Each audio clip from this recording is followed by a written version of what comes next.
Welcome to Fake Fans episode 13. It's been almost a full anime season since we started, and that's cool. That's great. I like what you did there. That's good.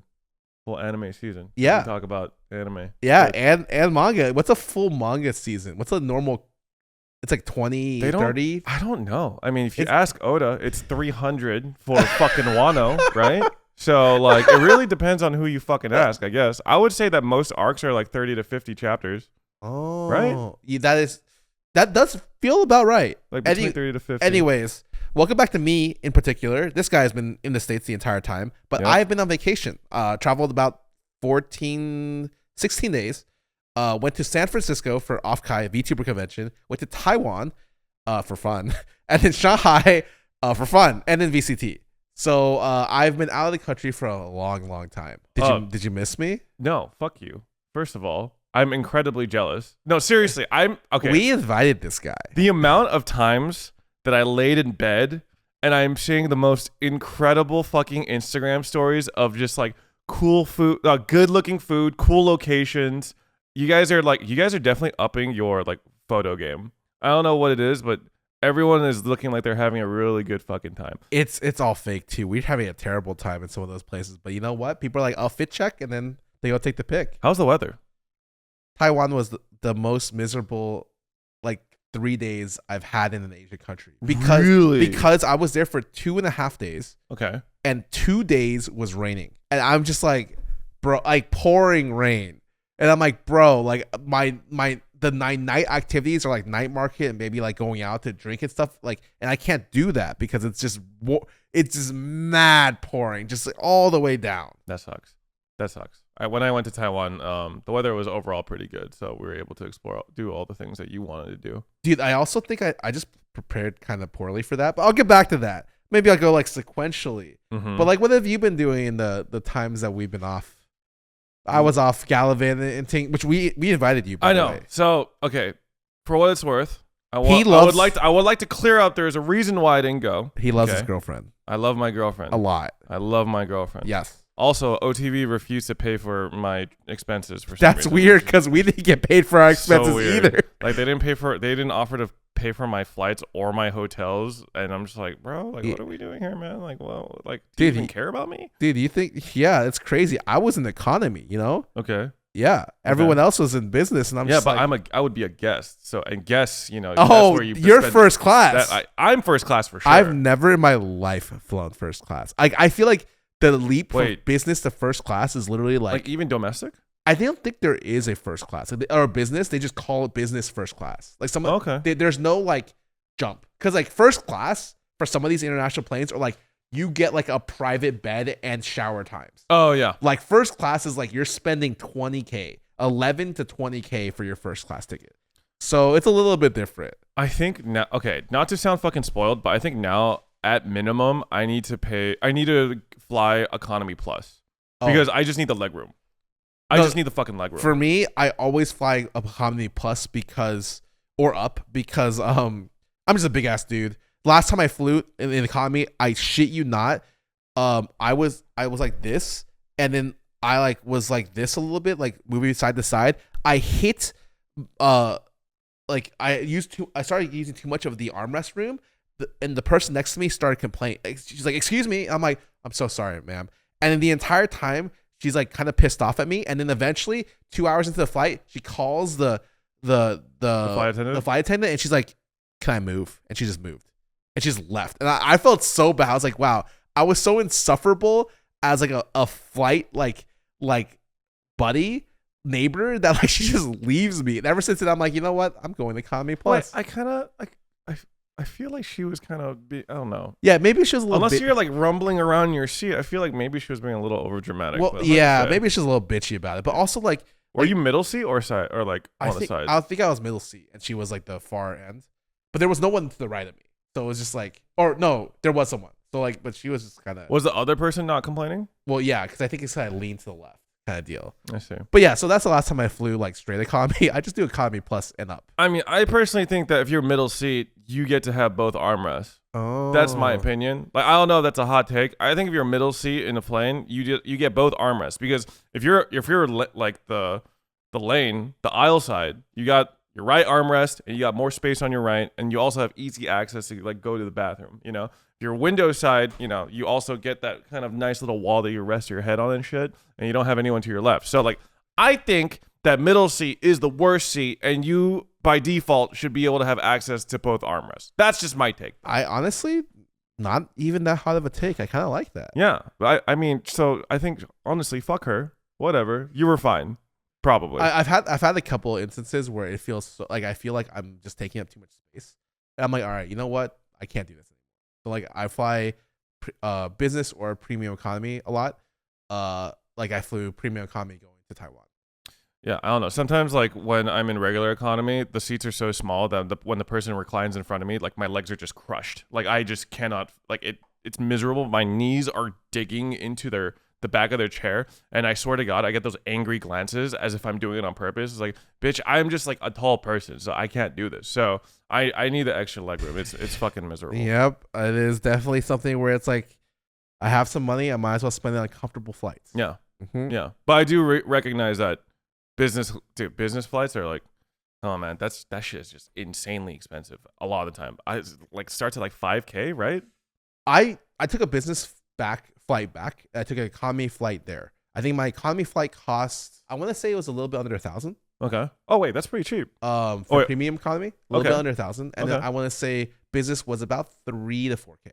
Wait, that seems pretty reasonable-ish. I think 3K to 4K is about how much a business seat costs. Honestly, I Is was this round trip or just one way? one way. So like overall, it cost me about like a decent amount. Yeah. Okay. Yeah. That's pretty. It was crazy because like I realized that like the 4K, I didn't spend 4K in Shanghai and Taiwan combined. Yeah. No. So- Like a lot of the times, your flight and hotel eats up like I think 80% of travel expenses. Yeah, right? especially if you're going to a country where it's like dirt cheap. Like Yeah. literally, I'm in Taiwan, food's like $2. Taxis are like so cheap. $2. There. Yeah. And I'm like, oh, okay, cool, that's awesome. Like Yeah. I spent more on the Uber when I landed to LA, from LAX to this house than I did the entire time I was in Taiwan. Yeah. That sounds Almost. about right. I think my Uber here from my place cost more than probably all of my taxi and subway fare while I was in Taiwan for like a week. Yeah, Yeah. actually crazy. Yeah. No, I miss it though. I do miss it. I hope you enjoyed your time there. Oh, okay. Well, before I went there, I went to OffKai, like a VTuber convention, and I realized Wait, it's specifically for VTubers? it's like the premier VTuber convention in the States. So do you see like a lot of those little Wall-E robots with l- cameras? No. Let me give you some stats. Okay, first Okay. of all. So it's held at a hotel. The max capacity for the hotel is 2,500. And Okay. and the hotel has like a little thing in the middle. Okay. And it's called the atrium, where it's like there are windows outside of every hotel room, and every hotel room Oh, like looks points into the in? middle. Okay. Yes. And it's like kind of open air as well, so you can get sunlight into the middle as well. Mm-hmm. It is very crazy. I've never been to this convention before. I heard it's very much for the fans, like for all VTuber fans. It is all the rooms look in to the middle, right? The middle every single night, in the afternoon or in the morning. There's panels. There's booths so that you can meet VTubers from different corporations. And then at night, you go to the middle, you just drink. I think people start drinking from 6 p.m. to 3 a.m. every night. I was gonna ask you. I think OffKai after parties probably go fucking hard, The- right? The second there, so the you know we were talking about dorm rooms at Mhm. some point. When you look in from the center, there's windows. People started decorating the windows like it was dorm rooms. Like they had like their favorite anime character, their favorite VTuber on the windows looking. And I'm like, Oh, that's what? so cute. Yeah, I'm like, what the heck? I found out that like the second floor was just the drinking floor. People were going like you could go like room to room to parties and get drinks. And I'm like, what is going on here? I was at a couple. How much did places. you drink, Scarra? Tell me. I drank so much. The Saturday I was there was nuts. I went to the convention. The convention has like a lot of meet and greets, where like you have like 15 minutes for your favorite VTuber, and a lot of VTubers participate. They're not actually at the venue. A lot of them aren't. They're online, or some of them are there, but you wouldn't know. Right. And then there's like a vendor hall and an artist alley, and like an arcade room tent all the way over at the side. Mm-hmm. I didn't go to a single meet and greet. I didn't go to a single convention. I didn't go to a single concert. There's concerts as well. All I did was meet people, put put faces onto VTubers that I knew, and then hung out with them and then drank. That's all I did for 3 days, 2.5 days. It was like I was just like, wow, it's just a powwow. Like, who's your favorite VTuber, Scarra? Are you willing to disclose? My Oshi is, that's what, like, your favorite VTuber. Has always been EO, but then she graduated. Okay. And then I really like my friend Ham. He's my second Oshi. Okay. She didn't graduated kind of as well. Okay. So then now it's like kind of on the fence for who my new favorite one is. Hey guys, for people who don't know, Fake Fans Podcast has started a YouTube membership, and you can become a YouTube member right now. It's $3.99 a month, and we're looking to add a lot more that we have right now. Currently, we're doing a lot of watch-alongs, and as well as of different anime, and you can see how we came to the Fake Fans name in the first place, which is really kind of weird and kind of crazy. Yep. Additionally, we're looking to do a stuff in the future, similar to stuff like made cosplays in general, and hopefully we'll try to round out a great membership experience for you guys. Thank you so much for the support. Hope you guys have a great day. Wait, when VTubers graduate, do they often like continue in the VTubing space at all, or like what is it like? I'm sure some like will just like. So sometimes they go off to do. It's essentially you graduate, they do different things. Sometimes they graduate and because they're becoming new identities. Okay. Sometimes they graduate because they have the opportunity to work somewhere and they just left. Sometimes they graduate just because like they weren't doing that well, and then they're just like, I gotta move on to better things. I see. So like you don't really know why. Right. And then it's just one of those things where it's like a big deal. Like it's like idol culture, right? So like whenever they debut and they graduate, it's a big thing. Everyone's like, oh no, Mm-hmm. So yeah, I met a lot of VTubers there, and it was really nice. It's I want to say it's one of my favorite conventions, but I didn't really see the convention. It's like if I was like, AX is my favorite convention, but I never entered AX, really, and I just hung out with people who went to AX, which is probably what's gonna happen this year. I mean, that's, to be fair, I think these conventions are a very different experience for creators, right? Like, okay, so yes, so for creators, it's meeting your other like it's more like networking in a way. Yes. And then for fans, it's like meeting your like your fan base. Yeah. And it definitely felt like a fan of it. I had so many fans at OffKai. And I haven't used my VTuber in a year. And I just want to, what's that look? You guys so humble. My fan base, I realized, are all just fucking super degenerate Japanese weeaboos. Okay, so but like where's the surprise here? Like, I don't know. I'm waiting for like the part where I should be. Oh my god, your fans are weebs? That's crazy. No, you don't understand. I had more fans there. More people came up there to me there than like anywhere else. And I'm just like, this is really alarming for my reputation. Wait, that doesn't surprise me in the bit. Does that surprise anyone else in the room at all? Very alarming for my reputation. The Scarra reputation is taking a hit right now. Wait, do they? You're known more as Scarra, but not Scarra the VTuber, right? Yes, I'm 100. But like, I'm like, a VTuber would just be like a second skin, right? Kind of deal, right? And a lot of people were like, you should bring it back, and I'm going to because I got really motivated. Okay, I want to bring my VTuber back. It's really cute. You look really submissive and breedable in the third one, I gotta say. Thank you. No, honestly, yeah. Yeah, look at you. Oh, your VTuber's so cute, honestly. I love my VTuber. It's great. I'm working on my VTuber right now. Oh, we secured an artist, and I think it's gonna be good. We're making concept design soon. I'm excited for it. I have worked with a couple other people for their designs, and I'm always very excited. I think the biggest thing about VTubing is it helps a lot with creativity. Mm-hmm. I feel like the community you build and the creativity is like kind of hard. When you're streaming normally, creativity comes from like planning cool events and stuff, but a lot of times like it's the events that you can plan are a lot of physical and require like a lot of planning and a lot of logistical stuff. Mm-hmm. Whereas like when it comes to prepping for VTuber events, mm-hmm. it's more like online and you're getting virtual assets, so you don't have to walk through the logistics of interacting with other humans. Mm-hmm. Really, you figure out the logistical stuff yourself or with your team, and you can do all that online. And I think that the differing challenge is really interesting. So like, I love setting up events. I actually think that I could be a full-time IRL streamer if I really wasn't lazy piece of shit. I think that like my best content a lot of the times are interactions with people.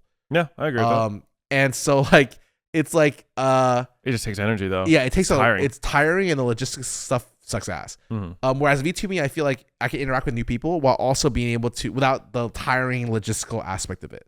I'm just waiting for a drone technology to like be so advanced where like you could just have a camera that flies around you and just captures shit for you. Yeah. And then wouldn't that be so nice? I mean, yeah, that'd be great. And but like anyway, so all I learned at OffKai was that people drank a shitload. I would literally so late night, it's in the atrium. Everyone is there, fans and VTubers, and like everyone's like split up into their own groups. People are kind of being pretty respectful. And as I walk around to people, everyone I meet is like, "Yo, you want some soju?" I'm like, "What is going on?" I meet some fans. Yo, Scarra, soju? I have an extra soju, but I'm like, is everyone just drinking soju here? Yeah, everyone's just fucking drinking soju, and I'm just getting wasted. Dude, fans will get you fucked up. I remember in Taiwan for New Year's Eve, there was a fan at the table next to ours, and they just like kept calling me in to take fucking shots with them. I blacked out that night. It was bad. I have a video of me recording Taipei 101, like the fireworks going off on it. I have that video on my phone, so I took it myself. I do not remember that at all. So, and I completely fucking blame the table with fans next to ours. So, thanks for that. No, like the event itself was me waking up at past 10 p.m. and arriving to the venue at 2 p.m. and it closed at 6. Because like that was just the hype. It was like vacations for me are not the get up at 8 a.m. like super vacation warrior your way 20,000 steps a day and then like end your day at starting at 8 and you're ending at midnight and you do it again. Like for me, I'm over that. It's like generally speaking, like I'll wake up whenever I wake up and I'll plan some stuff beforehand or day of, and then I'll have one big thing I like to do for the day, one or two, and then I'll be pretty happy with it. And then I think like I like to relax on my vacations because I end up doing like a lot of work, like not over on vacation. So it's meant to be like fun and relaxing and not like super fucking stressful and I want to die. Yeah, I would definitely much prefer just like doing less and then just getting more sleep in. I know there are definitely people who like vacation and shit and they just like there's like an itinerary that they have to do from start to finish that's like 16 hours long. I can't fucking do that. I do like 2 things and then we would go with the flow. The thing is like my parents did that. Like we would go to Disney World in Florida or just like in general we'd go there and she's like, we're waking up at 7 a.m. and I'm like, huh. And when I was a kid, I was like, that's fine. But now I'm like, oh, fuck, man. I'm good. Maybe my perspective will change once I become a parent. But like right now, let me sleep until 10 at least. Yeah, I think 10 is my perfect wake up spot. I love waking up at 10 and then working or like doing shit till like midnight. 10 to midnight seems pretty good. I know a lot of people will wake up at 8 or even like 6 for their job. And they'll be so tired by 8 p.m. Yeah.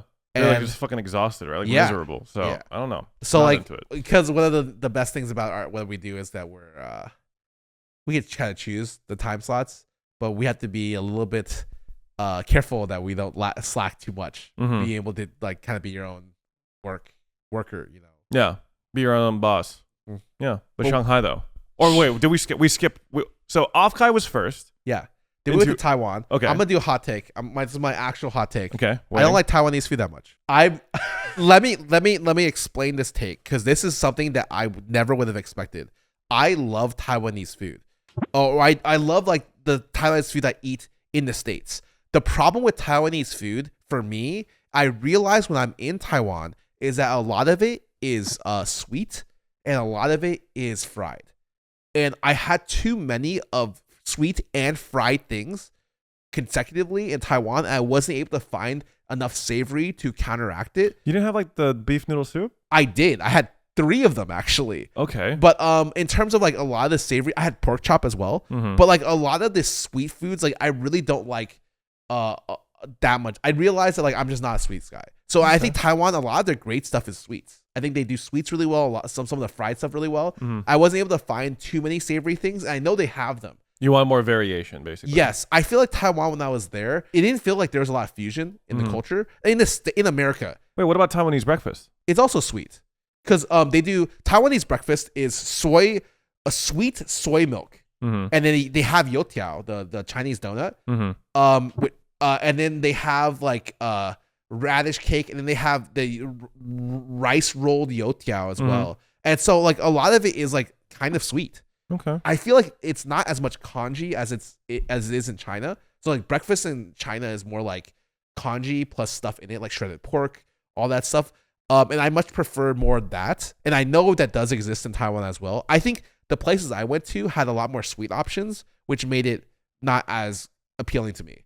Okay. I will say I really did enjoy a lot of the fried sweet that I could take and the savory options, but overall it was the stuff that I had was less appealing than I first expected. I expected to love Taiwanese food. And I still did the stuff that I got, but it wasn't nearly as much as I expected. I see. So like, did you go to Din Tai Fung? They didn't like it as much. Really? They liked the I shit you know. They said it's more natural, like it's healthier, but the flavors weren't as intense, which obviously here like it's like drenched in fucking sugar and flavor. That's funny because I found the soup dumplings to be more enjoyable there. Look, it's their opinion, not mine. I'm not here to defend their shit. I did not get a Din Tai Fung. Okay. But the best thing I had it in Taiwan was actually oyster omelet. I went to like a multiple Michelin's guide place. And it had an oyster omelet. It's the craziest shit I've ever eaten. It's oysters with an omelet, and then the middle part of the oyster, the place I went to, they congealed it with a little bit of like mochi. Oh, so it was a little bit of like that QQ. Yeah, and it was such an interesting texture. I was so impressed. It was one of my favorite things I ate there. Okay. So yeah, I mean, I was not expecting to like the oyster omelet at all when I had it because like it sounded like a bunch of textures that I was not a fan of. But like it was super good. So it was one of the best things I ate. Yeah. I mean, I'll just say it. I tried $300 niromian beef noodle soup there. Oh, how was I it? went to the famous one where you can get $300 one. It was not good. I would have paid $30 tops for it. Afterwards, I went to a $2 beef noodle soup place, and it was pretty good. Like it was okay. So I think the $300 one had like it was not much added like bullshit. It was very like the ingredients were really great, and they tried to bring out the ingredient strength, right? Okay. But it just wasn't the soup. The soup wasn't as flavorful. The meat was like tender, very very tender. Like it wasn't the most tender I've ever had, but it was also just like not super seasoned. But yeah, I had $300 one, and I was just like, this is not fucking worth it. Okay, I mean, I had like a $15 bowl of beef noodle soup. I forget the name of the place, but it was like the best beef noodle soup I'd ever had. Yeah, so. No, like I had the $2 one we went to on the side of the street. Way fucking better. Good. Yeah. I think the best one I had was like another one. I had 3 of them in Taiwan, man. And you're only there for 2.5 days, right? Yeah. So Jesus. Okay. It was just some silly stuff that Toast wanted to do, and I was like, I'm in, man. This sounds fun. And I'm like, oh god, I tried it, but I'm never doing that again. That was the most expensive thing. That might have been more than all the food and all of the taxis I had in Shanghai and Taiwan. Damn. Put together. All right, you heard it here first. $300 not worth. Wait, is this a content thing that Toasted? Yes. Oh so shit!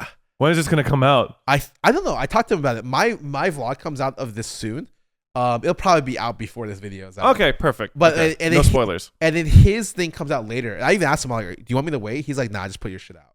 So it might be coming out. But okay, great. It is definitely something where you're like, the funniest thing is on the wall, they're like telling you how we got this price. And the person was like, oh, our regulars came in here and we asked them, like, what would you pay for it? And like, we would pay $300. And I just in my head think of a situation where, like, you don't want to insult the guy, so you just throw out a random number that's really high. And they took it to heart. They're like, oh, they would pay $300. We're going to charge $300 for this. Of the people that have bought the $300 noodle soup, I wonder how many would have bought it again. You know what I mean? None of them. A lot of people would, try it the first time because like it's like a novelty, but like probably no one walks away from that. It's worth I'm it. telling you, like I would pay $35 in LA for this. Okay. $30. It was really good. And the worst part is still one of the best ones I've had ever. Mm-hmm. But it's just like $300 in Taiwan. Yeah. Like that money goes far. Yeah. Like, yeah. Oh shit. All right. Enough about Taiwan. I did like a lot of food, but I just couldn't do with fried and sweet as much as I found it. Okay. And I couldn't find. I had the best spicy wontons I've had in my life. Okay. I had the best pork chop I had in my life. And then some of the other stuff is like I had a lot of, like I had guava juice every day. I love juice. So that all worked out. We switched over to Shanghai. Shanghai is fully fucking digital, man. You have WeChat, and WeChat has all the fucking apps on it. You have Alipay, where you just download the app and they just scan you at every single place. You pull out a barcode, they scan you. They scan you. You go to the club, they scan you. You go to the 7-Eleven down the street, they scan you. We tried paying with card at the first bakery we went to. Sid pulls out her card, and they just said no card. And I was like, what? Wow. Wait, what? It's crazy. Wait, that's insane. You're forced to scan.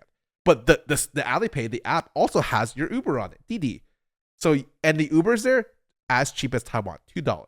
Dude, fuck, that depresses me so much. And so, like, we took so many taxis there. They're kind of dicks though. Oh, the taxi drivers? Yes, they're kind of dicks, man. Like, especially is it because you guys are foreigners? I'm assuming. Yeah. So like, Avon speaks pretty well Chinese, Toast fully fluent. I am like kind of bad, but I can understand and get my way around. Mm-hmm. And then like Jody is like trying to like get places, and like they are not, like the taxi drivers are kind of like not working with her. It's not really working out. Mm-hmm. Like you have like. So the way they do it in the system is they have like messages that you can put, kind of like pre-done text messages. So it's like, hey, I'm right here. Hey, I'm across the street. I'm exactly on my GPS. Hey, I can't speak English. And so she would have to like press these in order to try to communicate with them. And like, it was just very frustrating because they're kind of like, they would yell at me if I got late there, and I can understand them. And I'm like, Dibichi, like, I'm so sorry, excuse me. Like, I remember. I haven't been to China in like over 10 years at this point, but like I do remember that even as a young high school lad, like there is an expectation for me to understand things and speak the language because I'm Asian, right? Like, I look like a Korean person, but still, like in passing, like they're just gonna assume that I speak Chinese. I'm not speaking Chinese, and then they start yelling at me. I'm panicking. I remember that. Oh God, dude. So much stress from remembering those memories. They're like kind of shameless in China. We're like in the club. We're like straight up. We're in the club. We're like this. Like we're our group. We had like 6 people in the club, and we're like pretty like close in a circle. And then people just start like walking into our group, like to get to places. And like we're like in the corner, and we're like very close together. So you have to really squeeze your ass in between like the 6 people. Like we barely have. Like we were close. We're trying to like get people to not do that, and they just like go under our arms and do it. And I'm just like, what is going on? Someone tried to hit on Jody, like, and like kept going closer and closer with a lit cigarette. That's one of the weird things. You can have like lit cigarettes in the club, and I was worried the guy was gonna burn his fucking cigarette, like her with the cigarette butt. And before I could even look over and be like, yo, what is going on? Yvonne just gets so fucking pissed. She goes over there and starts yelling at him in Chinese, and I'm just like, oh my god. That's a fucking giga chat. Yeah, right there. fucking bad bitch. No, yeah, I just know that you can't really be polite. From what I remember, you really need to get your fucking point across. No, yeah. So like it's a little bit of a culture shock for me. And the other one was that it's clean, the cleanest city I've ever been to. Oh shit, nice. Except for Singapore. Singapore was a clean city. This is like the second cleanest city I've ever been to. How's the air quality? Not bad. Okay. Actually, I was expecting it a lot worse. Jason doesn't agree with me. He's over there just shaking his head. Listen, man, I was in Chengdu. No, it was terrible before. So I was in Chengdu in 2007, and like you just wouldn't see the sky for months at a time. It was just nonstop smog. So this time was definitely a lot better, and the difference was astounding. But I think there was like almost no homeless people, almost no trash. I think they had like a thing where they cleaned up Shanghai a lot for tourism, foreign people, and like there's no more food carts. I didn't see many food carts. There's no more food carts? A lot of the food carts are just gone. I heard that it's part of their cleanup process, but like that's kind of, I mean, it's part of the charm in my opinion. Yeah, agreed. But like it's definitely like maybe there's like a food cart area. No, there's definitely like still food carts if you go out to different places in Shanghai. I see. But we stayed more toward like the foreign friendly places. Okay. And it was like it was like I didn't see any. But yeah. I think Shanghai is a place where it's like if you don't know any Chinese, it's not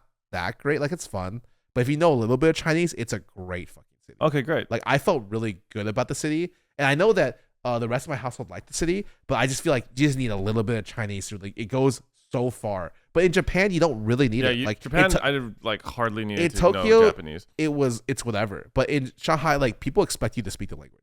Like even as if you're maybe not expect you, but especially the way I look, my mom's from Shanghai, my dad's from Beijing. I'm getting a massage and she's talking to me in English. I specifically was like, English, please. And she starts asking me questions like, oh, where your family from? Oh, I was like, oh, my mom's from Shanghai, my dad's from Beijing. She's code switches immediately. She starts speaking in Chinese. She's like, so you can understand what I'm saying, huh? And I'm like, what the fuck is going on? And I'm like, yeah, I can understand. Like, dude, my Anita stocks are rising every day. She speaks Mandarin. That's insane. Mandarin and takes lessons for Japanese and Korean.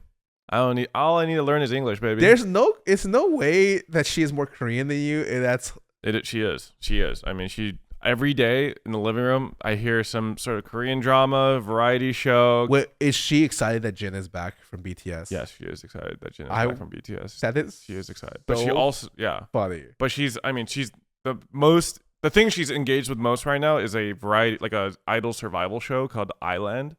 And yeah, I have Mnet downloaded on my phone to vote her favorite idol to progress to the next round. You're kidding. I'm serious. I did this for the last group too. That became it was a show called Boys Planet, and then Boys Planet had a group release called. So you take the text message to China. Well, no, it's not a text. It's a whole ass app. Oh, and you vote on there. Yeah, I vote on there. That is. Yeah. So you had to vote for her favorite boy. Yeah, I voted for all her favorite boys. So only a few of them made it through the next round, though, unfortunately. Oh, okay.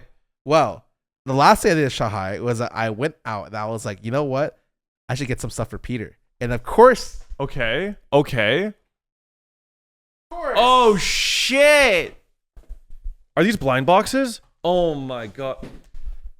Is this a Dark Souls blind box? Of course. Oh my god. We gotta hook this. Okay, first of all, let's show the camera off. Okay, so start with the big stuff. The big stuff. We've got a Dark Souls blind box. Okay, Scarra, I'm gonna have to admit to you, I've never played original Dark Souls. I played a little bit of Dark Souls 3 and that's fine. I don't. Okay. I played a little bit of the original, but like as long as you played 3. I mean, but this is sick though. This is super sick. Still. I went to an underground. So I was in an underground like place where they sell a lot of anime stuff. And was this in Shanghai? Yes. And I found this place that sold a lot of different like gacha things, and I'm like, perfect, dude. Oh my god. And so we can go one step at a time. Okay, it's Eevee. I think it's. Every Eevee evolution. Yeah, all the evolutions in here. And then that's Dark Souls. So I think there's 6 different ones. And then look at the options. Go. So we got Bleach here. Yes. So this is Bleach. Looks like a pin for Bleach. And then we got Naruto art coaster, a Jujutsu Kaisen art coaster. Of course. D Grayman. Oh okay. I saw that. I was like, I gotta pick that up. Holy shit. Okay, D Grayman, Dragon Ball, classic. Yes. And got Freeren. Yep. Another classic, of course. And Demon Slayer. All right, cool. And we gotta open this shit. I'm gonna start with the small stuff. Okay. This thing won't stay down. Let's go with my favorite first. Jujutsu Kaisen. Yes. Everyone loves this. Yes. We can't have a single. Oh, it's more than one. Oh. Okay. It's more than one.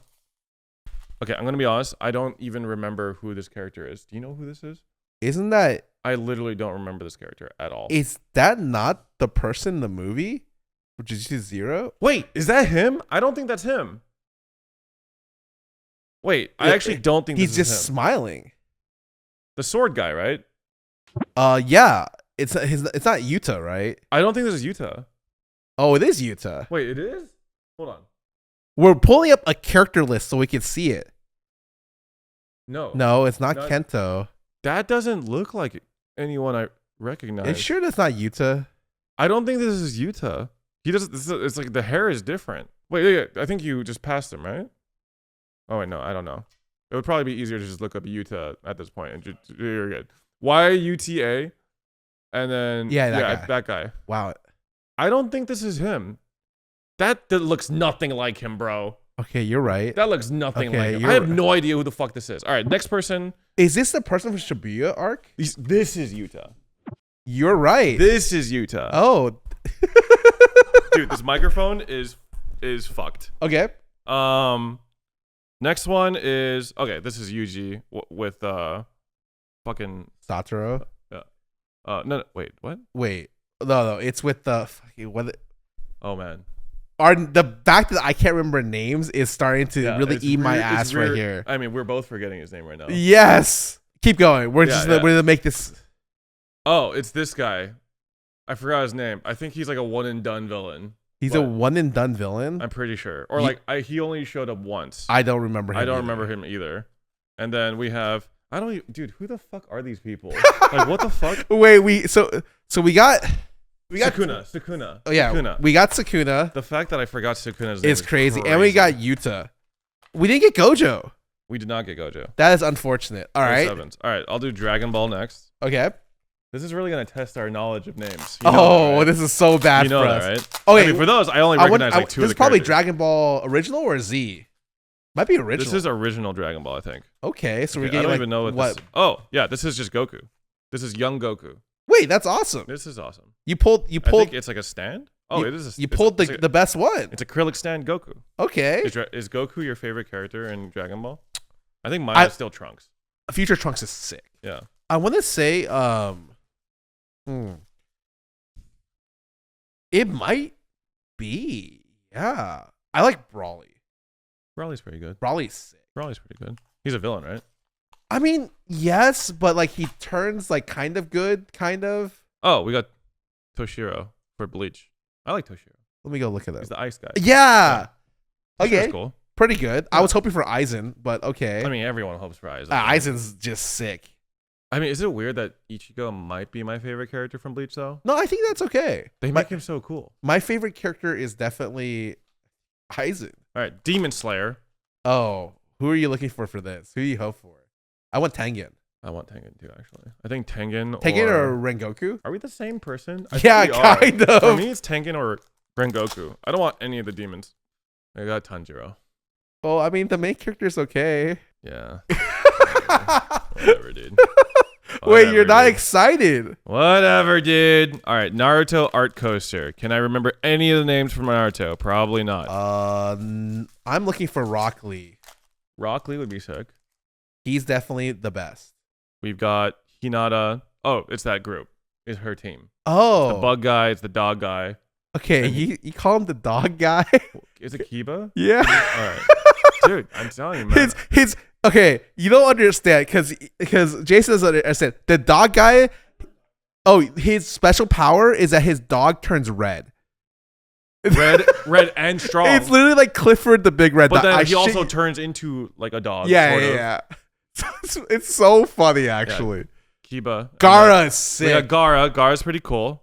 My favorite. Yep. We got members of the Uchiha clan who I don't recognize. I don't know who these three people are. Is this from Boruto? Let me go look. Yeah, take a look. We got everyone's favorite heroine, Sakura. I actually don't know this one at all. I don't know them either. And then, we've got the tailed beasts. That's kind of cool. That's actually might be my favorite one. Oh, yeah, these all are the tailed beasts. Yeah, but they're like baby versions. They're like chibi versions. I've never even seen that artwork. These are kind of cool. I'm gonna actually use these. Okay. Well, the Jujutsu Kaisen coasters. Maybe I'll give the ones I don't like to people I hate. All right, next up, let's do D Gray Man. I don't know. I don't remember the names at all. I just remember the main female lead eventually got her. And so D Gray Man is like shonen where people have specific powers, or the powers comes from items, from right? Religion. Yes, sort of. And the girl eventually. This is a spoiler, but this is so far. Her item eventually becomes like Hermes sandals. Yeah, like shoes. I do like her. Oh, I got the main guy. I got Alan Walker. Also sick. I actually really like Alan Walker. I think his design's really cool. He's a cool main character from this show. All right, so this is Frieren. Yes. Which is okay. I think Frieren's gonna be an all-time banger classic. If it maintains the quality and ends well. I think AX will be Frieren full of Frieren this year. Yes. Ooh, nice. We got Frieren. Literally Frieren. It's like a chibi version. Yeah, chibi Frieren. This is hella cute, actually. I like this. It's almost like a photo card. What the heck? That's awesome. Yeah, actually, Frieren was the character I wanted most after maybe one of the demons. But I like Dengen. The old guy. Yeah. Yes. I know what you're talking about. Also forgot Dengen. Yes. Honestly, what's funny is me watching anime will help me remember names better because they're literally saying their names out loud. Mm-hmm. So otherwise, I would have just called him bearded fuck. All right, which one are you going with? Dark Souls first. I'm very bad at opening boxes. Okay. Wait. Is this gacha? It is gacha. All right. Oh, which one do you want? There's All right. 6 on the side. There is probably Chanelot. Is that her name? Chanelot? Honestly, most of these are sick though. But Chanelot probably, because she most resembles a character from Elden Ring. Okay. A mimic would be sick. Okay. Or also this desert sorceress because she's got huge bazongas. All right. I got a mimic. Let's fucking go. Wait, the mimic is the most unique ones. So it's the chest with arms and legs. Yeah. This is such a staple in Dark Souls. You just you die to mimics every time you play this game. Yep. And mimics are making a huge comeback with Freerin, so yeah.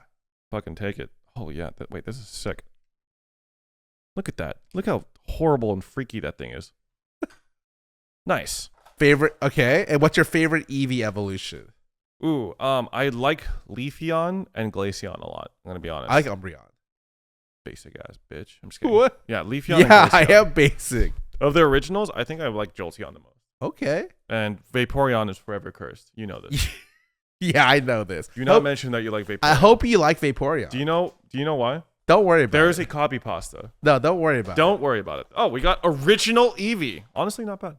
Original? I didn't even know that was an option. Yeah, I didn't know. Wait, you got none of the evolutions? Yeah, I got original. You know what? Original Eevee is Anita's favorite though. Really? Yeah. It's hella cute. So that's actually perfect. She's gonna Wait, love I it. didn't even know that there were that you can get the base people one. had original Eevee as their favorite. Yeah, Anita is one of them. She loves Eevee. So It's actually looks great. it looks great. There's a lot of detail on it too. Yeah, looks good. Thanks, Scarra. Yeah, and I picked up a bunch of the shit because I was like, yeah, I should grab some stuff for Peter. Yeah, dude. Holy And shit. I feel like because it's perfect because I came back, and usually the way I see Peter stream, I'm like, oh, what's Peter streaming today? Oh, it's some Valo, some other stuff.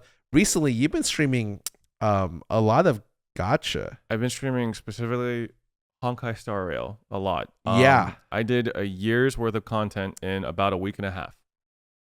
Yeah, you are crazy. I did not think I've heard the story of Honkai is the best of all the gacha games right now.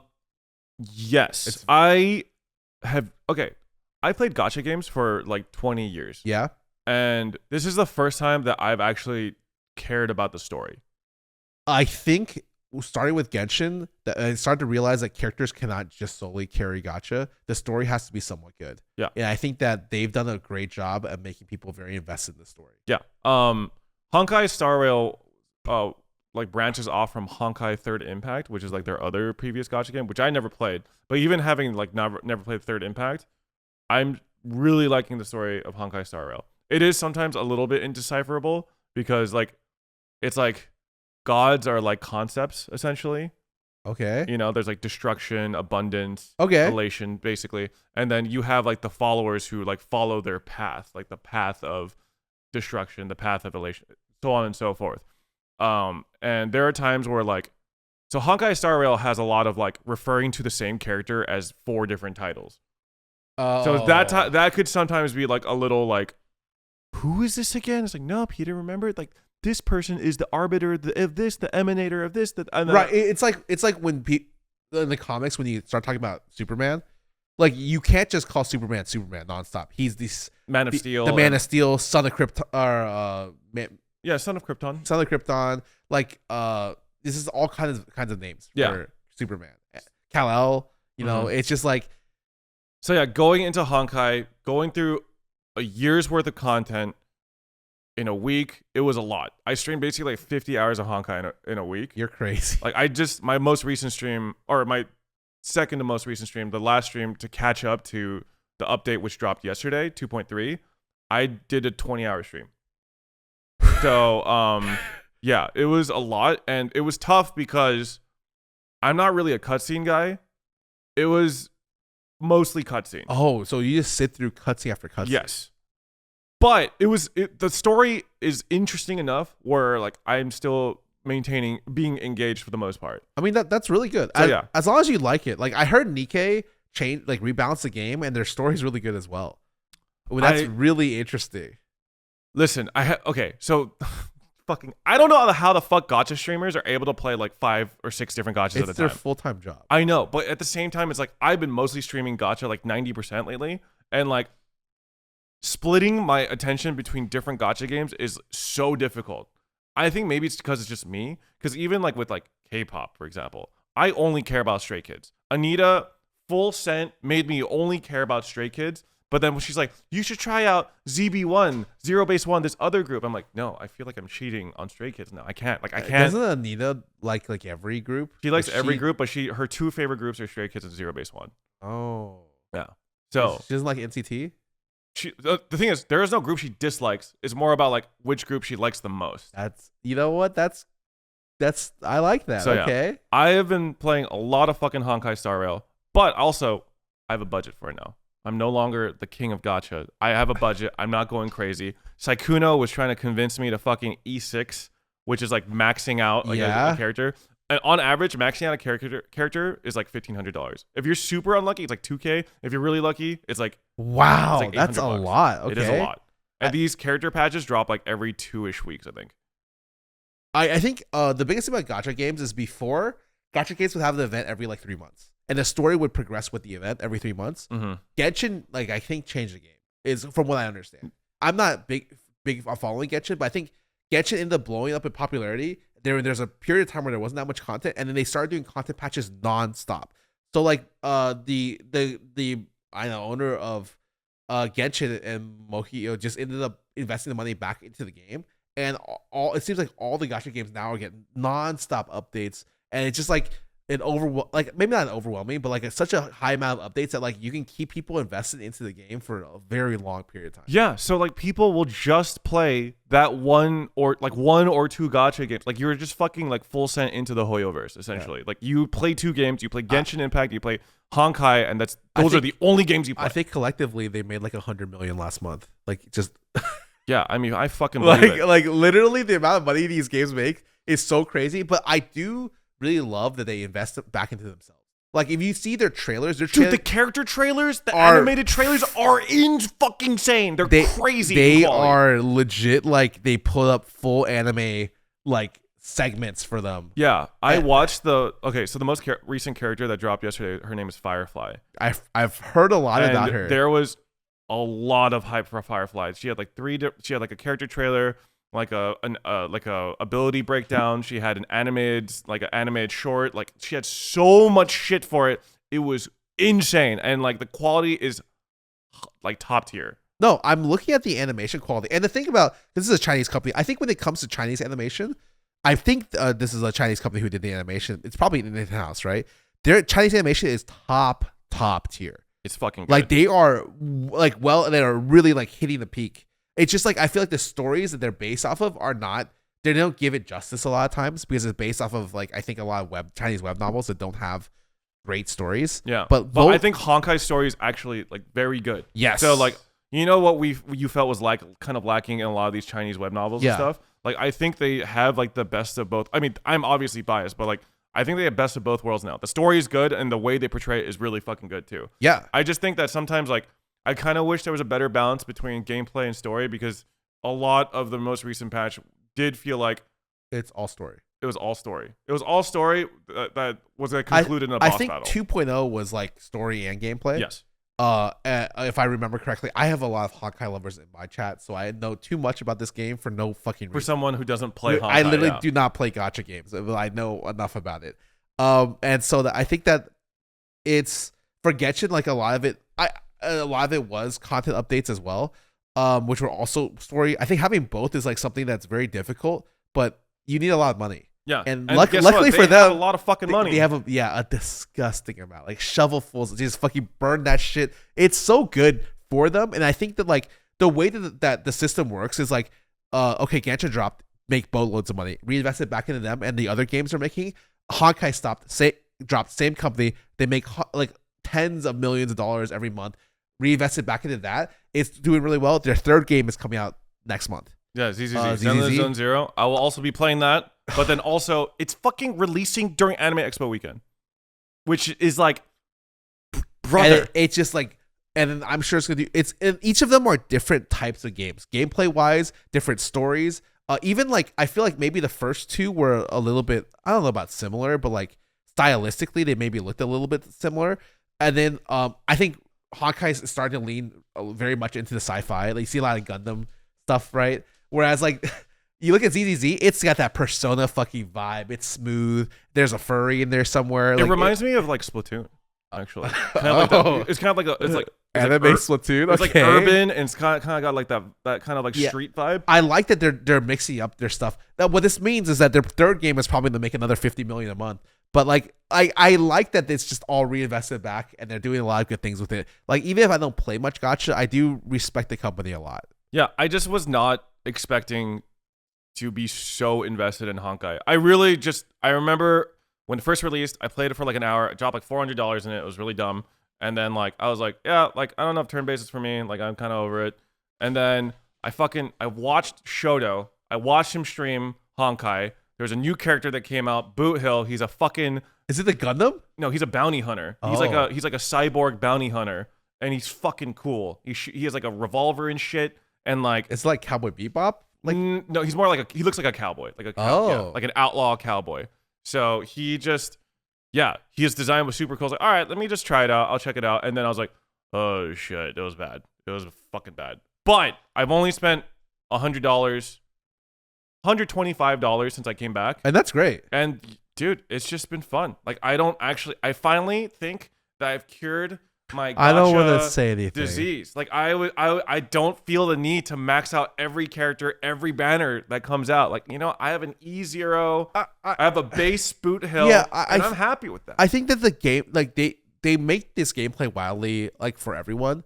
Usually the aspirational content in that game is never too difficult. Yeah. And if it is, it gets nerfed. Yeah. Like, Genshin had like maybe harder stuff and it gets nerfed, right? Yeah. No, so apparently a lot of the content I played through in Honkai was nerfed. Yeah, So- because like it really is for casual players. I know that's some of the complaints about people who play it like seriously, like every day. But I feel like yeah, the reason why they're making boatloads of money is because they do appeal to a little bit more of a casual crowd. And if you do that, you don't really need like the fucking C6, E6, like superhuman levels of disgusting damage. Like, I always think it'd be funny if these gacha games had a PvP mode, and I just would like to see like a PvP mode for like a month. Yeah. I want the whales to kind of just beat the shit out of each other, because just open the gates for like a month. Yeah, it's like I want to see like a comment, and like I want like commentators to be like, look at this guy. This guy for sure paid at least 20 grand for this account. Oh, this guy. Summoners War this shit. Yeah, this Summoners War is actually wild. That's the most insane competitive game I've ever seen. But yeah, it's been good. I really like Honkai. I'm excited. I think I am gonna just like permanently have gacha as part of my stream. You're a gacha streamer. Which is, I think I'm a gacha streamer now. I'm glad you have something to bide your time till Monster Hunter Wilds, dude. Because I'm so fucking hyped for Monster Hunter Wilds. Have you seen the trailers? I have not, dude. Actually, it looks good. Dude, it looks good. Monster Hunter Wilds, I know is gonna suck so much of my time, and I want it to. I wanted to recruit you, by the way. I think Celine and I, when the game comes out, we're literally going to do like back-to-back like 16-hour streams, and maybe even start with a 24. You guys are insane. I'm like when it comes out, I think it comes out in 2025, right? Yes. So when it comes out, talk to me again. I'm interested. Me and Celine are gonna fucking degen the fuck out of this game. It looks fucking good. I'm very excited for like a very like Monster Hunter World type beat, and it kind of looks insane. It looks fucking good. I'm looking at it right now. It looks and they cool. did like a glimpse of like the flagship monster, and he has like a fucking railgun attached to his head. Oh, yeah. There's a new flagship. Oh, there's always a new. Yeah. So it kind of this is the flagship monster. It kind of looks like, it reminds me of what's his fucking name, Gormagala a little bit, like fused with Zenogre. Oh, I'm surprised. I know there's no new weapons, but they have like different forms and new abilities, which I think is cool. I think what Monster Hunter does really well, and this is something that they've done. Like, dude, there's so many Monster Hunter games. I think they're like, I don't know what number they're at. They always introduce new monsters every game, and then they cycle like new monsters in all the time from different like generations, and it's always hype. Yeah, like so like they always have new stuff. They always have reoccurring stuff. I think they do a really good job. It feels like a fighting game in a way, Like yes. Sometimes like you have your monsters that will be in every entry, right? Like you're always gonna have like Ryu and Ken, right? Zenogre's been in every entry. Oh, actually, maybe I don't know if Zenogre. it has. I don't know if it was in base Diablos. Was it in base Monster Hunter World? Wait, oh, maybe I'm thinking not. like Rathalos and Rathian are always in, right? Yeah. Rathalos and Rathian are always gonna be in. I think they sometimes change up like the introductory monsters a little bit. They actually vary it a lot in that regard. But like Rathos and Rathian are always gonna be in. So like, but then it's always hyped to see like, oh, like shit, they're bringing back this monster from this entry. Like I was really hyped when they brought back Gormagala in Rise. Oh. So yeah, that was cool. Who do I like the most? I know you're a Zenogre boy. I like Zenogre. Yeah, I like Zenogre a lot. Yeah. I like Fatalis.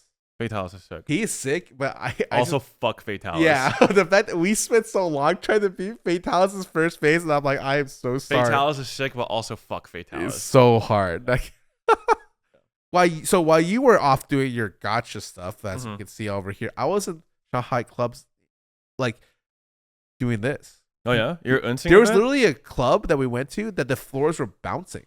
It was a metal grate that bounced, so the dance floor people were literally bouncing. I'm like, this is fucking sick. Jason's smiling because he was there. We went for Sid's birthday there. I think like a couple people threw up after that birthday. Nice. We were just drinking nonstop. It was. Oh god. I'm too scared to fucking like go crazy drinking anymore because I have IBS. And I'm like so worried that I'm just gonna shit my pants after a night of drinking. Like that's like my genuine biggest worry. Like a lot of people think it's like, oh, Peter doesn't want to go too hard because like he doesn't want to throw up. Fuck that. I don't give a fuck about throwing up. People throw up. I'm scared of shitting my pants. I'm scared that I'm gonna need to use the restroom, and club restrooms are always like fucking dicey as hell, you know. And then like I'm gonna go onto the street. You're in a different country, and then yeah, I almost shit my pants in Shibuya, and that wasn't even after drinking. Damn. Yeah. Good time. Dude, you're on the struggle bus. I am on the struggle bus, which is why I'm surprised that Sid goes clubbing so often because he also has IBS. Yeah. So. Oh yeah, she goes hard. Yeah. But it was a fun time. I definitely am like I'd go back to Shanghai, but I feel like how's the club scene though? We went to a very foreigner friendly club. Okay. The craziest thing for us was there was one club which I think they should do this everywhere. There was a 7-story club. Or like a 7-story building, every floor had 2 different clubs minimum, and so it was like if you didn't like the vibe of the club, you just go up or down a floor, and there was like this is hip hop, this floor is for like rap, this floor is wait that's so cool. R&B. Yeah, you just club hop all in the same building. Yes, that's so smart. I was like, wow, this is genius. Why don't other people do? I know there are some buildings in LA. There's 3 floors I think where there's like a speakeasy and like 2 other floors. I was told, but then like for the most part, like I don't see it much. And I was like, oh, you think the LA clubbing scene would be better? But it's like I don't club in LA. It's pretty dog shit. As someone, I definitely clubbed in LA more than you have. I know. It's pretty dog shit. I know. I mean, I don't anymore. I found the love of my life. I'm good now. He found Anita in the club. Yeah. And I'm just like, how did this is possible? You know, it's a classic love story. You know, my friends, namely Yvonne, forced me to come out that night, and her friends forced her to come out that night. So actually, neither of us were supposed to be there that night. Wow, that's like How I Met Your Mother. Yeah, but yeah, basically. Wait, is that how I Met Your Mother went? I'm sure in some arc it was. I just wanted to say that. Yeah, Ted Mosby fucked a lot of women and told his children about it, which I find very strange. All you know is Barney Stinson plays the straightest guy as the gayest guy in real life, and he plays it well. I love his role there. Yeah, great character. Still think How I Met Your Mother is pretty mid though. I think it's pretty mid. I think the whole concept of telling your kids how I met your mother, but in the meantime, let me tell you about all these other women I slept with is very strange. Evie, don't listen to him, okay? No. Anyway, yeah, we had homework. Oh, we did have homework. Okay, so we're proceeding with our book club. In terms of like, you know, every time we don't have a guest, we wanted to read something. The last time our homework was Bonnouji. Yeah. So I want to say, while I was flying in China, I read 4 or 3.5 books, like physical books, because I couldn't get any signal. Like Wi-Fi was not really good, you know. So I was downloading books and I read books for the first time in a decade. Felt pretty good. Okay. And then I still ended up reading. What'd you read? Fantasy fiction. Read the Jade Palace. And then I read the Founders trilogy, something like that. Bro does not remember the books that he read. Well, like I can tell you what happened, but like a little bit lost in here. Anyways, Bonnouji. Yeah. I ended up reading about 24 of the 36 chapters from Bonnouji. Solid. So I have a pretty solid, and I want to say I would not have read this otherwise. I know. And the main reason is because the art on the first chapter is a little tough to get through. Yeah. Like, I have like obviously I have art preferences, Mhm. and it's just something that is it old? Like, how old? It started in 2008, so it's pretty fucking old, I would say. Yeah, and I think the art isn't like a big draw. And I even think how it starts isn't a huge draw. It's like very sudden, right? Yeah, It's a very it's not like sudden, but it's like it doesn't really like bring you into the world, introduce you to these characters. There's in the no way, like most. Yeah, manga it's do. like the way that we judge anime is like in manga a lot of times is how the cliffhanger happens. Like if you're reading a shonen and you don't get a good cliff or like a good like world building or good like something, no catch. Yeah, you're not reading it. yeah, It's straight up. The opening premise is pretty dull, I would say. Yeah. And it's endearing. Yeah. It's nice. I You know think what? it's just a super charming, very comfy read. And I am just like, it's literally just based around this one guy with glasses who meets an office lady worker who they live in the same apartment. Mm-hmm. And then she just comes down to his place and they just start hanging out. Yep. And that's it. Yep. And every day she goes over, eventually they start dating. And I'm just like, damn, I want that for me. You know? Yeah. Truly. You're taken. Yeah, I am. You don't want that for you. But you Well- want that for me. Well, listen, Scarra, I think you're single because you choose to be single, obviously. Yeah. Yeah. Yeah. Yeah. Yeah. Yeah, totally. So I'm just hoping that some Japanese office lady ends up at your place by accident, and then you strike a beautiful friendship that blossoms into. You're love. right. I'm going to Japan and getting an apartment ASAP, like so fast, in the heart of what I imagine to be like the business center of Tokyo. Yeah, and then just to get this to happen. But the funny part about this is that so they hang out in the main character's room, and his brother just leaves shit in the room, or like sends him stuff and leaves it there, and that's the decoration in the room. Yep. And it's like it can be anything. Like there's a coffin. There's just random things in the room, like sex dolls. There's just random things his brother sends him, and it creates this really weird thing where it's like, oh, he sent him something, and the setting changes a lot, and their interactions change. It's just him, her, and his best friend, and then that's all the characters, and I guess like her best friend at the office. But like that's not the main focus. Like, Yeah. the main focus is these two characters and sometimes his best friend. Yeah, and I think that it's very charming. It's not something like they're like just start hanging out. It's been 6 months since they hang out, right? Or before like they get into anything serious, and it's just you go through the small things of like I don't want to take it like I don't know if he wants it too serious, and then he's like I think I like her, and you go there's no really like drag onto it. Like usually when I read romance, sometimes it's like oh I think I like her, I'm gonna tell her, but like once I defeat the mighty dragon in 27 chapters, but it's like 1.5 chapters later they're dating. Yeah, both characters are pretty just like in touch with their feelings. I feel like they're really likable. They're super dorky, which I love. And then it's funny because like they're both kind of aware of their feelings for each other. And then by chapter 7, it had been a year since they started hanging out. So that's how they paced it. It had been a year since they started hanging out, and then like she's using the bathroom, and he is talking to his best friend. His best friend is like teasing him, like, "So are you gonna confess today? Are you gonna confess today? Like you should tell him." He's like, "Oh no, I think today's not the day." But then the thing is, like, she could hear everything from the bathroom. Yeah. So like, she obviously overhears this and is like now like oh like she's like feeling like self-conscious, and then she goes back to her apartment. He like walks her back, and then he could tell like vibes are kind of weird, like she's acting different. And then she comes over, and then they talk, and then he confesses, and then they're just dating. That's it. So it's like there's not a lot of drag, like you said. Like it just kind of gets into it. There's no fucking weird random cliffhangers. It's just like two awkward dorky people that like each other that start dating. And yeah, it's nice. It's just nice to not have like drama all the time, you know? Yeah, it definitely feels like they didn't drag it on. That's what I really appreciate about it. It moves pretty well. Yeah.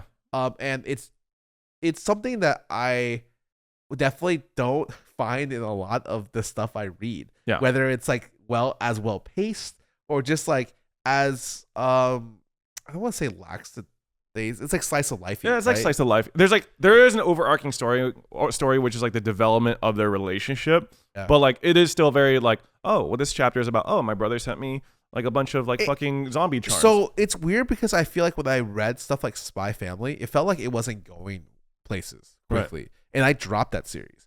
But like I don't know if this is a hot take, but I really appreciated this series a lot more. I feel like Spy Family, like the art is phenomenal, and it's like got a great beats. But at some point when you're reading it, you're just feeling like, oh, like the progression is not as quick as you'd imagine. It hurts it a lot that it's monthly, in my opinion. If it was weekly, like I don't think we would have nearly as many issues with it. But like it feels bad to see so little progress in a month, I guess.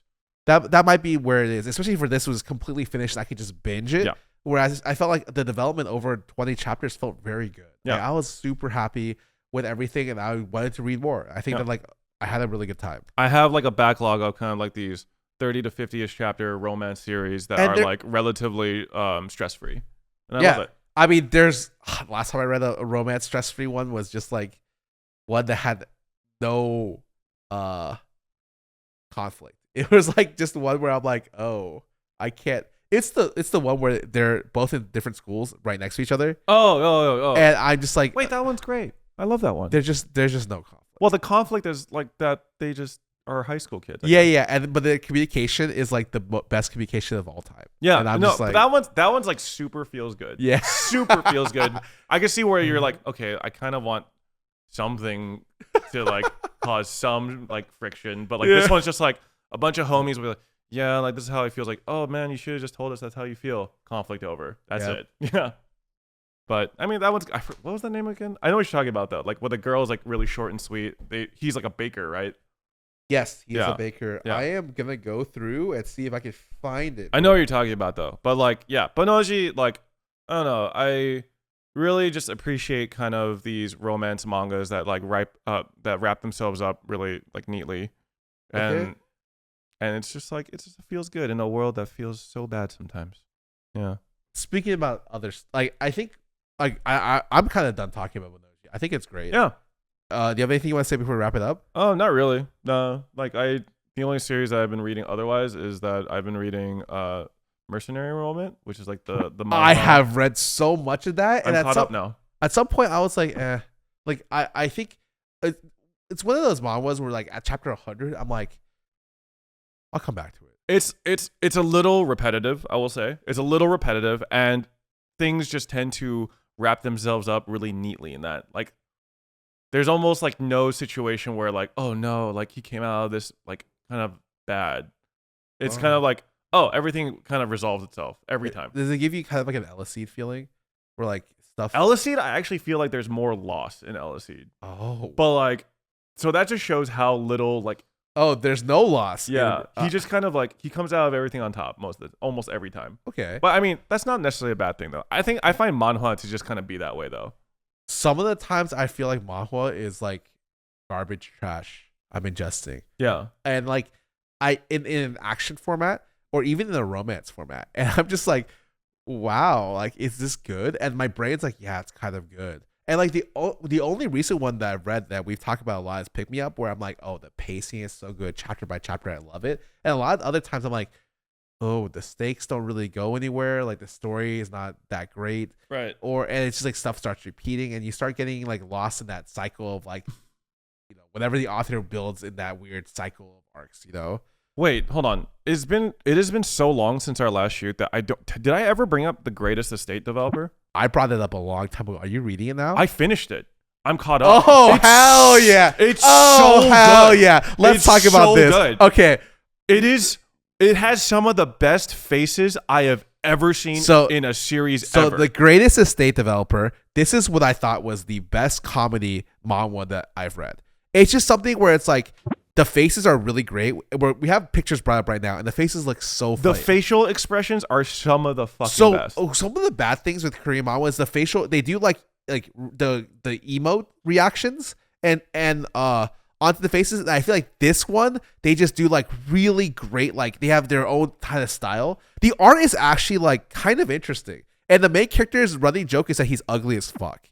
And he's not even ugly, which is the funny thing. But like he's just like the most diabolical like person, but he's like the most diabolical person with a heart of gold. You know what I mean? He will super omega fuck over his opponents. Yeah. And then like he will somehow like trick his allies into thinking he's a bad person while they like walk away with a better deal. You know what I mean? So it's such a good series. I highly recommend it. It is by far one of the funniest things I read recently for sure. And yeah, I'm so happy you got into it. It's so good. This is one of the things I read at the very beginning where I'm like, it's just good. Yeah. But it's like, honestly, at some of the points when I read this, I was like, should I be laughing? Like, is this like, I smile when I read this manga. Manga, and I'm like, oh, should I be doing that? But it's just really good one. I have actually like burst out laughing from reading some of the stuff in this because like he is just he's a fiend and I love it. My only criticism that I have for this is like a criticism that I have for so many manhwa is that like a lot of like conflicts or scenarios kind of resolve themselves a little too conveniently. Yes. But like even then it's just like I would say there at least ended up in situations where like there is more, at least for periods of times, there's like loss. Yes. Until that gets wrapped up. But then that will later get wrapped up. But like overall, like this is another series that I have a very easy time recommending because it's so funny. I'm surprised. Yeah, of course you would like the gacha real estate developer where he gotchas his stupid familiars. Dude, when they had that mechanic, I was like, dude, this shit is written for me. I fucking love it. So in this, when he's developing fucking stuff and when he's helping people, the system itself gives him gacha roles. Yeah, so for like companions. Yeah, basically. And his companions are just gigantic, fluffy animals. Yeah, like there's a hamster, there's like a snake, there's a beaver, like and they're huge. They're fucking enormous. So like the size of a building. They're actually regular size, but then he has seeds that either shrink them or make them larger. So like, and then the mascots are adorable too, and they have all their own like great characters. I've noticed that in manhwa, like a lot of the humor that they use is used through like how their companions or like interact. A familiar. Yeah, their familiars interact, so, like, and like they do that really well in this series too. Ooh, okay, I have a very interesting thing to present. I actually read a little bit, and I wanted to say, I don't even know if this is good, but the premise is so interesting. Have you heard of Skeleton Double? No. What's Skeleton Double? Exactly. Okay, so I found this out of nowhere.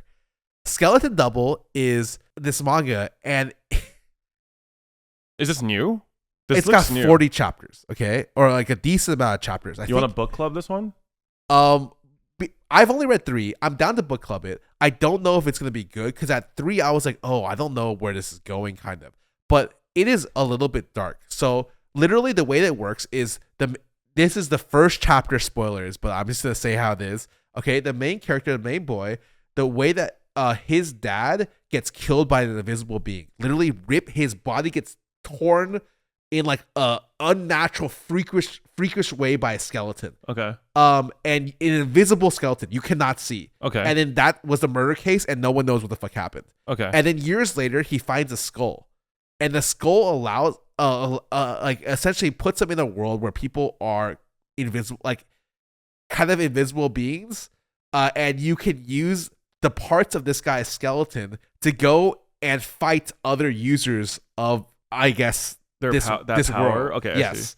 And each user, I'm getting to the point where each user has like unique abilities, usually around, and it's called unique blood abilities. Essentially, I think the art is really good, like very well done, and it's definitely very unique. Okay. I have never. Is this an action shonen then? Like, yes, kind of it's definitely like action shonen, and you'll see parts where like he'll literally get his arm like completely twisted. Oh, so there's some body horror. Yes, it's definitely body horror-ish.